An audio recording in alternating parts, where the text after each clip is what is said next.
Bueno, muchas gracias a Ana María Llano por su gran intervención. Y bueno, sigue entonces Alejandro Cujavanti y su ponencia de las narrativas gráficas ancestrales a los futuros imaginarios de la ciudad de Pereira.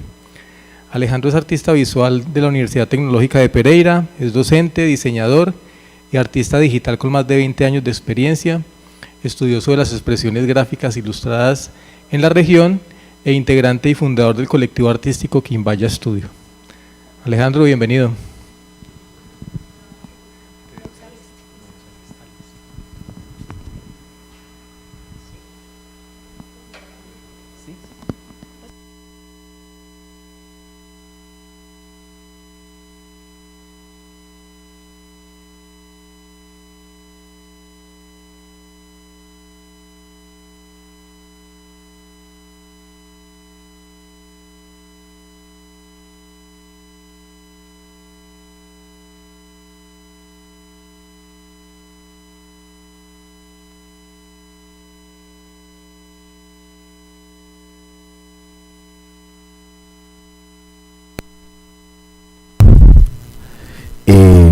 Muy buenos días y muchas gracias por su asistencia.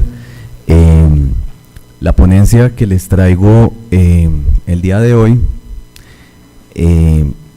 tiene que ver principalmente con mis experiencias como creador gráfico y específicamente en el campo de la narración gráfica.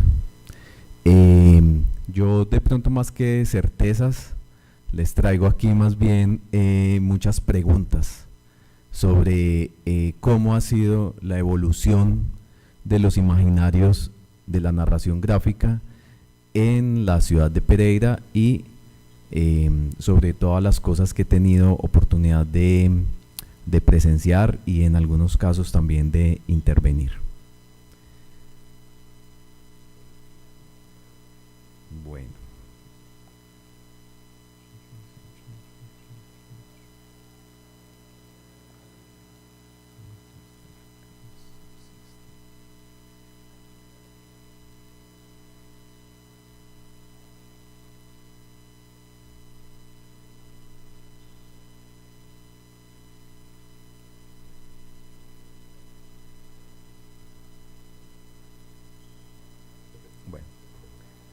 Tengo un problema técnico, disculpen.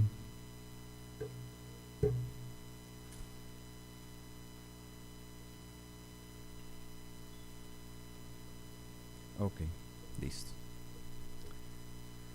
Bueno, la idea es que a lo largo de este viaje nos enfrentemos a la pregunta sobre la creación gráfica local y su relación con las narraciones gráficas ancestrales. Para empezar, vamos a afirmar que Pereira es una ciudad rica en historia y cultura, que ha sido testigo de la evolución de las narraciones gráficas a lo largo de milenios. Esta afirmación principalmente yo la hago inspirado en el acervo cultural e histórico de la cultura quimbaya. La cultura quimbaya, recordemos que pobló esta tierra y que continúa de alguna manera con los modernos juglares contemporáneos de la expresión gráfica que florecen en el arte pereirano. La historia de la región cafetera es un tapiz intrincado de expresión visual y de simbolismo. En este contexto se despliega mi intervención, donde básicamente quiero exponer lo que sé sobre las narraciones gráficas y su inspiración en las culturas precolombinas. Bueno, les cuento, tal vez una de mis primeras aproximaciones artísticas a explorar de alguna manera el arte precolombino local fue a través de esto de acá, que ya mi compañera ponente Sabina les explicó qué eran. Estos son volantes de uso precolombinos, particularmente estos de aquí. Generalmente tienen más como esta forma, parece un platillo volador, y son una pieza de cerámica que se utiliza para hilar, para hacer, o se utilizaba para hacer hilo. Muy bien. La aproximación mía con estas piezas fue a través de una investigación que hice en la Universidad Tecnológica de Pereira sobre una colección de volantes de uso, donde los exploré desde el diseño gráfico, y en esa ocasión empezaron pues como a surgir en mí las reflexiones sobre la gráfica y la expresión artística de esos artesanos precolombinos. Yo creo que es muy importante cuando vemos este tipo de piezas. Les voy a poner esta otra, o incluso esta otra, que me parece más diciente de lo que quiero explorar aquí con ustedes.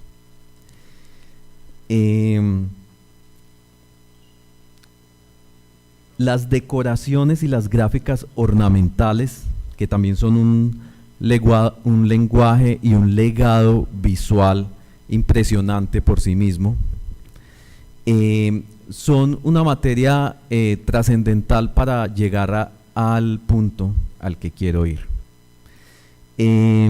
Las decoraciones gráficas en esta pieza, por ejemplo, yo creo que las tenemos que comprender no solo a la luz de sus mitos y cosmogonías más complejas, sino también de sus experiencias humanas más cotidianas, de sus momentos más contemplativos, que están plasmados aquí en imágenes que han sobrevivido al paso de los siglos. Y lo digo porque yo creo que principalmente allí es donde los temas artísticos más sencillos, y donde quizás de pronto en estos temas podemos encontrar las conexiones entre estos artistas ancestrales y los modernos creadores visuales.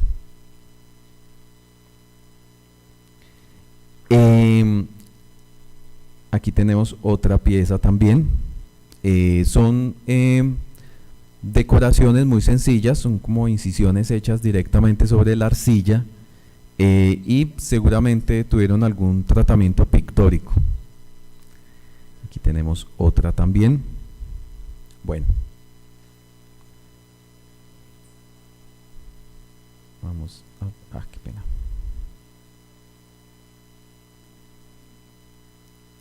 Bueno, muy bien. Otro ejemplo interesante que tiene que ver con mi experiencia artística, desde el diseño gráfico al inicio y después también desde las narrativas gráficas, es mi experiencia de conocer los hallazgos arqueológicos que están incluso escritos en un libro que se llama Presente y Futuro del Salado de Consotá, editado en el 2016, y que en él se proporcionan pistas valiosas sobre cómo las culturas ancestrales de la región se representaban a sí mismas y a su entorno, ya que alrededor de la explotación de sal del río se conformó, vamos a dejarlo ahí, se conformó una comunidad que elaboró una gran cantidad de piezas de cerámica con decoraciones artísticas que dan cuenta de su intención por narrar la cotidianidad y también de su visión del mundo. Estas imágenes que tenemos acá son de el Salado de Consotá, una extracción de sal que data de los primeros asentamientos humanos en esta región, que posteriormente fue retomado también por los colonizadores. Entonces hay como dos hallazgos arqueológicos allí, ¿cierto? El inicial de las comunidades quimbayas, posiblemente, y el segundo de la colonización europea. Aquí tenemos otra imagen. Este fue mi segundo acercamiento al arte precolombino, y este acercamiento vino a través de una experiencia de creación artística y de divulgación histórica a través de la narración gráfica contemporánea. Y aquí es donde empiezo yo a tender puentes y a tratar de establecer cómo se puede relacionar toda esa raíz ancestral que tenemos aquí en la región y la creación artística contemporánea. El ejemplo de la publicación de una novela gráfica llamada Ciudad sin Puertas, editada en el 2004, que fue una publicación editada por el Instituto de Cultura y Turismo de Pereira, asesorada por instituciones como la Sociedad de Historia y el Laboratorio de Ecología, Historia y Patrimonio Cultural de la Universidad Tecnológica de Pereira. Aquí tenemos unas imágenes de ese trabajo. Esto fue ya hace un buen tiempo. Y esta narración gráfica contemporánea usa las culturas ancestrales y la historia regional como tema, pero también en sí misma es una muestra de la simbiosis entre las experiencias gráficas contemporáneas y el legado artístico y simbólico de lo que yo llamo como los storytellers ancestrales, en este caso los artistas precolombinos. Bueno, ahora voy a abrir como otro tema dentro de mi exposición que muy felizmente tiene mucho que ver con lo que Sabina empezó a decir. Entonces hay un punto allí de encuentro muy interesante. Yo todo esto lo hablo desde mi experiencia como creador artístico, como creador visual y de narraciones gráficas, pero claramente no desde la antropología, que no es mi profesión. Este nuevo apartado lo podemos llamar Los artistas quimbayas, un legado visual impresionante. Los artistas quimbaya en particular han sido objeto de un estudio minucioso debido a la influencia tan destacada en la región. Tal vez un potente referente como de este arte es el reseñado en el libro Policromías de una región, procesos históricos y construcción del pasado local en el eje cafetero, de Betancourt Mendieta, del año 2008. El libro se llama El tesoro de los quimbaya, que es una colección de orfebrería muy famosa, el cual está constituido, pues aparte de estas, por muchas, estas del Museo del Oro, estas son del Museo del Oro, pero el tesoro quimbaya está constituido por un conjunto de piezas de oro y tumbaga que incluye figuras humanas, animales abstractos, y que está datado más o menos entre el siglo VI y el siglo X después de Cristo. Este conjunto de piezas no podríamos decir que construyen una narración lineal en sí, ¿cierto? Pero sí podemos pensar que todos los elementos juntos componen un relato que nos habla de las vidas de estas personas, de las observaciones que estos artistas ancestrales hacían de su entorno. Y yo diría que más allá de la exuberancia de las materias primas con las que están hechos, debemos de pronto comprender como la impresionante narrativa que existe detrás de estas piezas, la narrativa que puede sugerir su sola existencia. Además, claro, de las sutiles y evocadoras conexiones entre los elementos representados y el sentir de unos seres humanos que tuvieron esencialmente las mismas inquietudes sobre la vida, sobre el mundo, que de pronto nosotros mismos tenemos hoy en día, nosotros mismos e incluso, y con más relevancia, nosotros mismos como creadores, y casualmente pisando estas mismas tierras cafeteras. Bueno, aquí tenemos otras piezas. Estos son otras piezas de orfebrería, popularmente conocidos como los aviones precolombinos.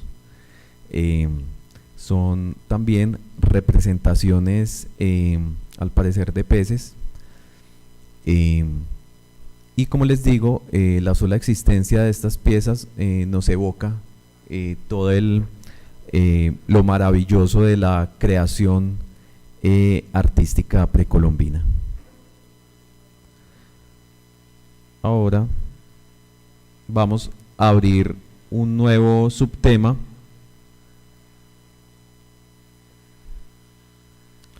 Bueno, un nuevo subtema que quiero abrir aquí es cómo podríamos hablar o establecer esas conexiones entre ese pasado remoto artístico de la región y los nuevos procesos artísticos y de narración gráfica en Pereira. Aquí les voy a empezar a mostrar un ejemplo que me parece particularmente relevante, y como subtema dentro de mi explicación lo podríamos llamar lo fantástico como clave para conectar con los imaginarios ancestrales. Entonces, la fantasía como camino para viajar desde el sentir del narrador ancestral, a las nuevas inquietudes que motivan al narrador moderno. Básicamente yo aquí planteo cómo, aparte de esta conexión que yo trato de establecer entre esos artistas ancestrales y los artistas contemporáneos a través de la experiencia artística como tal, también propongo o hablo más bien de lo fantástico como esa llave para conectar esos dos tiempos o esos dos creadores tan alejados en el tiempo. Dentro de la producción local han habido varios ejemplos interesantes de cómo lo fantástico y lo surreal puede ser una llave para tomarse esa licencia artística y hacer esas conexiones. Sin embargo, yo voy a empezar con un ejemplo de un artista ecuatoriano. Está aquí, es este. Voy a rodar un video, voy a pedir bajar de pronto las luces. Vamos. Y no sé si sale el sonido, creo que sí.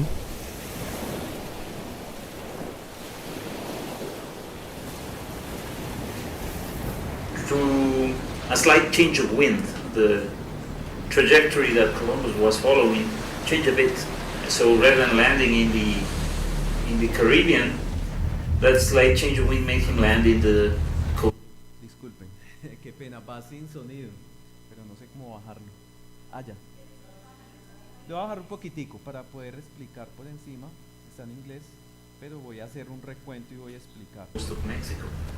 In Mexico, he was captured by Aztec authorities who realized that this was a blessing for them. They didn't have to fight their internal wars any longer because they could find all the sacrifices and all the goods in this new land.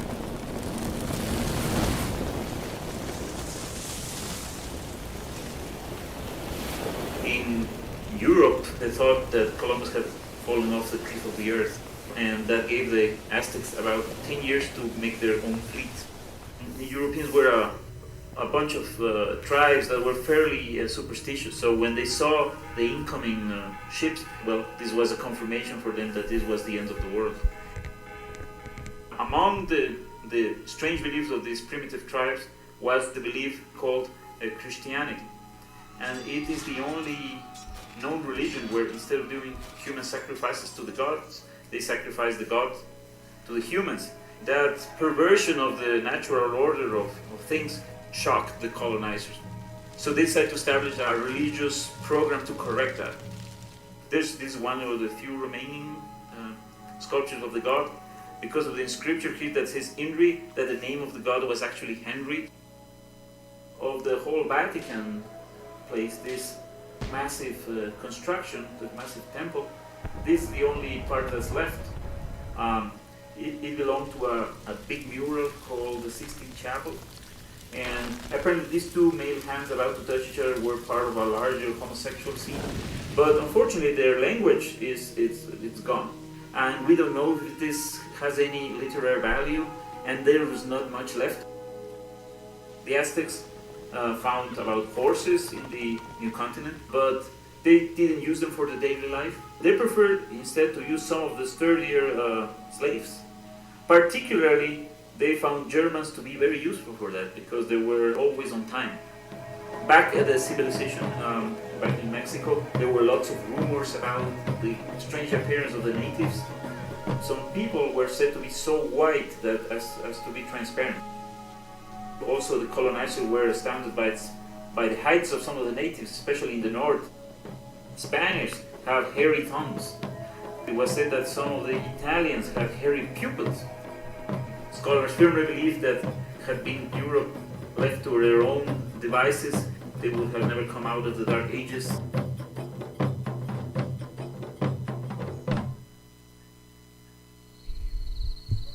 When I was studying mathematics, Hasta ahí, listo.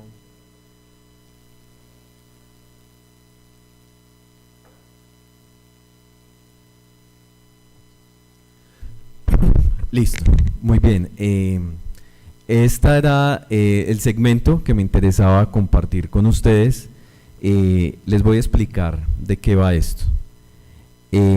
Esta es una obra de narrativa contemporánea hecha por el artista ecuatoriano Eduardo Villasís. Está compilada en un libro editado incluso recientemente, la última edición en el 2022, y básicamente lo que tenemos aquí es una ficción histórica en el cual tenemos una colonización, una conquista a la inversa de los habitantes del imperio México, del imperio azteca, hacia Europa. Aquí adelante vemos el arte de producción de la historia. Vemos bueno, los concepts, donde vemos como todo el tema bélico, pues como de la conquista. Vemos la representación de los nativos europeos.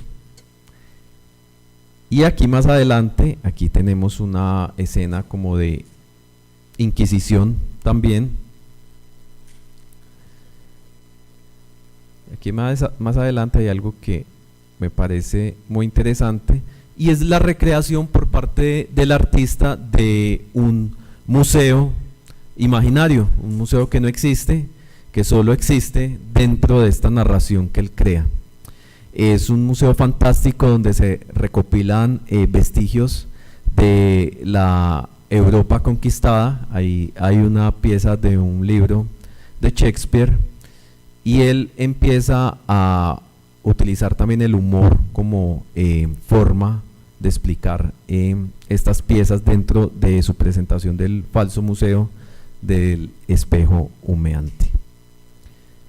Tenemos aquí más artes de concepto.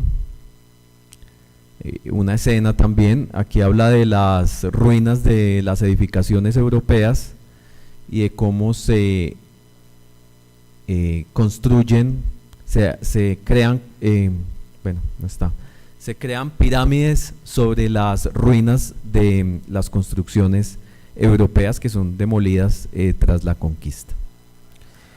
Bueno, salgamos de aquí.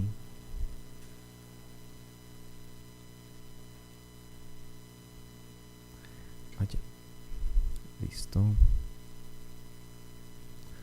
Muy bien. Este es el libro. Y básicamente aquí el autor nos ayuda a embarcarnos en un universo de posibilidades, y este artista es capaz de crear toda una narrativa sobre esta supuesta colonización inversa de las culturas ancestrales americanas sobre una decadente civilización europea. Aquí el autor logra tejer con símbolos y referencias culturales en clave de ficción histórica una obra que da cuenta de su visión sobre el mundo y también de la visión que posiblemente tenían sobre el mundo estas culturas ancestrales americanas. Este referente nos puede servir como punto de referencia para tratar de comprender cómo las narrativas ancestrales pueden ser un detonante creativo para conectar las nuevas expresiones gráficas con la sensibilidad artística de los primeros storytellers quimbayas. Y de esta manera podemos pensar también en otros ejemplos ya un poco más locales. Tenemos aquí esta es una pieza de concept hecha para un desarrollo audiovisual animado que se llama Pereira de Faula, ganador de un estímulo del Instituto de Cultura de Pereira, y en el cual se toma también lo fantástico como una conexión entre esas narraciones o esas expresiones artísticas ancestrales y los nuevos imaginarios contemporáneos. Aquí es una intervención gráfica de unas piezas de orfebrería que se trucan un poco para que se parezcan a los personajes de la obra. Aquí les voy a leer el lado del cuadro. Dice: manuscrito del capitán Jorge Robledo y su paso por las tierras pereiranas. En una parte del texto dice: hay en esta provincia más de 80 caciques, todos, disculpen, amplío un poquitico, me faltaron las gafas, todos alrededor de la ciudad, hay muchas tierras y muy buenas donde los cristianos tienen sus granjerías y labranzas. Esta tarde he visto, no sé si a causa de un extraño brebaje que me han dado, a uno de los nativos hablando con un grillo y 2 ratones. Dejo constancia del extraño hecho haciendo una rápida descripción de la escena. Agradecemos al Archivo General de las Indias por permitirnos publicar el manuscrito. La historia es una fábula sobre unos ratones y un grillito que viajan en el tiempo. Aquí al lado tenemos otra pieza gráfica como el concept de esa animación que dice: extraña pieza de orfebrería en oro tallado hallada en el sector de Consotá. Generalmente las representaciones con potencias o haces de luz radiales se asocian a presencias mágicas importantes. Y aquí la parte que acompaña a la pieza denominada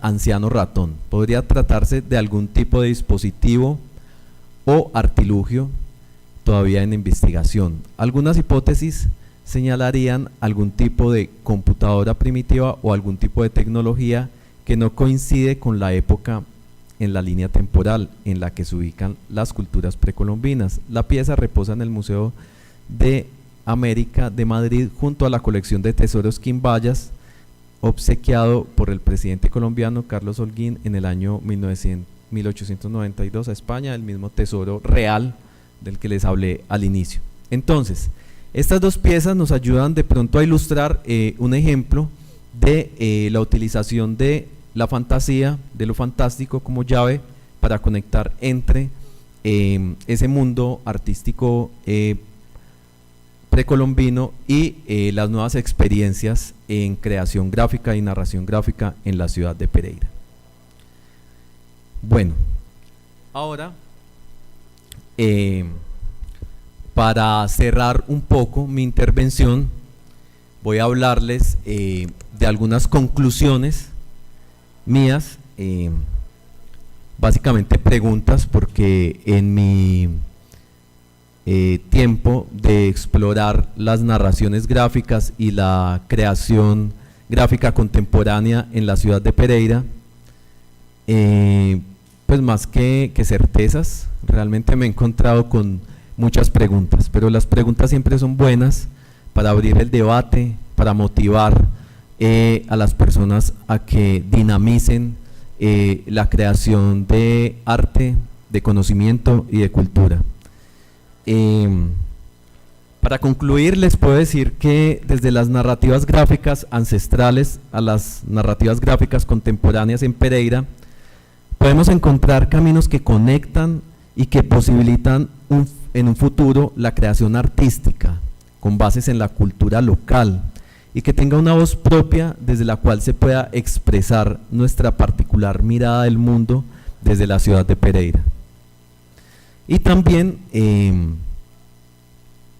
propongo unas reflexiones. ¿Existen intenciones de conexión entre las narrativas ancestrales y las nuevas expresiones gráficas en la ciudad de Pereira? Y también, ¿cómo idear futuros imaginarios de la gráfica pereirana que sean universales y que a su vez tengan una voz propia en el contexto de la expresión gráfica contemporánea? Bueno, esas son como dos preguntas que dejo yo un poco también abiertas para socializar con ustedes y también como unas líneas de trabajo para futuras convocatorias dentro de este evento de narraciones gráficas en la ciudad de Pereira. De nuevo les agradezco, les doy las gracias por escucharme y también por asistir a este evento, el cual también queremos que florezca como una alternativa para analizar y comprender las dinámicas artísticas, culturales y las dinámicas sobre la creación en la ciudad de Pereira. Muchísimas gracias.